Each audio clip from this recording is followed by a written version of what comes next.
Reclaiming your feminine power does not mean achieving something. Now, I know when you feel like you've lost your power, when you want to feel whole again, when you want to feel strong, worthy, it's very natural to reach towards achievement because that's what we've been taught and we've been conditioned to do. We think if I achieve something, I can prove to the world that I'm worthy. I will feel powerful. I will feel whole. But the thing is that this creates a never ending cycle of reaching for something outside of yourself in order to feel powerful. And unfortunately, the achievement never brings us true power. It actually stops us from ever sitting in our true power because we always need more. It never stops. You always need the next thing in order to make you feel worthy. So it actually creates a lack of inner power, not power, and definitely not feminine power. The other thing is that it puts you in your masculine energy. So the reason why the world is like this and why we are so conditioned to reach for achievement is because this actually does work for men. And the world out there is literally built for men. Like, it's built for men. So all the structures are built for men, and these structures work for them. I mean, even for a man, it's not good to be caught in a cycle of needing to achieve in order to prove your worth. No. However, men do have testosterone. They are pumping this testosterone in order to go for the achievement, go for the goal. Then they achieve the goal and then they feel like they won, and then they want to do it again, and then they keep going. And this is helpful for men. But we are not men. We are women, and we don't have testosterone like they do. And this doesn't work for us. This will literally burn out the strongest, most powerful woman if she is to constantly reach for achievements. And trust me, I know this all too well. I was literally there. I was caught in this endless cycle of trying to achieve, like a hamster wheel. The next achievement, next achievement. And the thing is, I wasn't even achieving what I wanted. I was just always reaching. And the reason is because I was constantly burnt out, because it wasn't coming from inside. It was coming from this need to validate to myself and everyone that I am worthy, that I can do it, that I am powerful.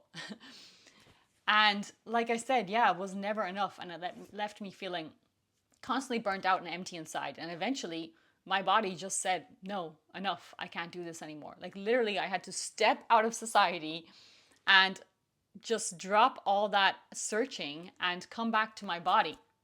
And that's when I started to realize, how disconnected I had been from my body and my true feminine power. Because that's the thing. Feminine power lives in the body.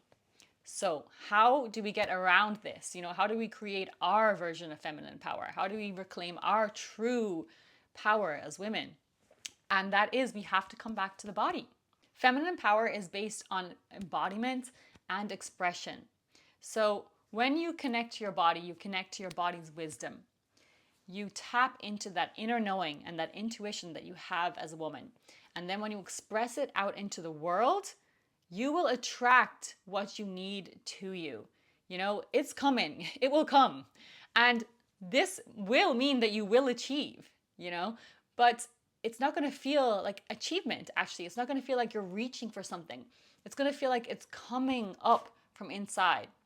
It's rising up from your body, from your inner knowing, and going out into the world. So it's going to feel more like a becoming rather than an achieving. You're going to feel like you're becoming her. You're becoming the woman that you want to be. You're becoming the woman that you know you are.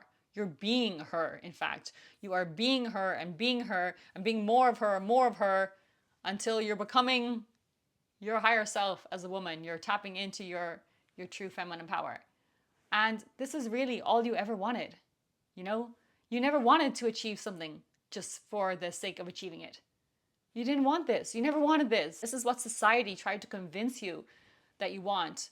And like I said, a lot of the time it's because this does work for men in many ways. They should not base their worth on their achievements either, but it does drive them forward. But for women, we need to feel good first and connected to our body first, connected to others, and then we want to do good in the world. Then it comes out of us. So it's kind of the opposite. You know, for men, they reach for the achievement and they have to pull it out of themselves. And for women, it's coming from the body and then it goes out. Yeah. Like a fully expressed woman is a woman in her power. And trust me, that's all you ever wanted. All you ever wanted was to be fully expressed. And this is your power. You know, you never wanted to achieve the thing just to achieve it. Like, that means nothing. All you ever wanted was to be fully you, to be fully expressed. There's really no higher you can go in your feminine power than to be fully expressed. A fully expressed woman is fully in her power. To be all of her, to become all of her. Imagine being all of you, being all of you. You know, isn't that what you want? And that will do so much in the world. But first, you have to come back to your body and connect to the power that's inside you, and it will come out into the world eventually. You have to just trust. But it's not based on that next achievement. It's based on how comfortable you can be with yourself.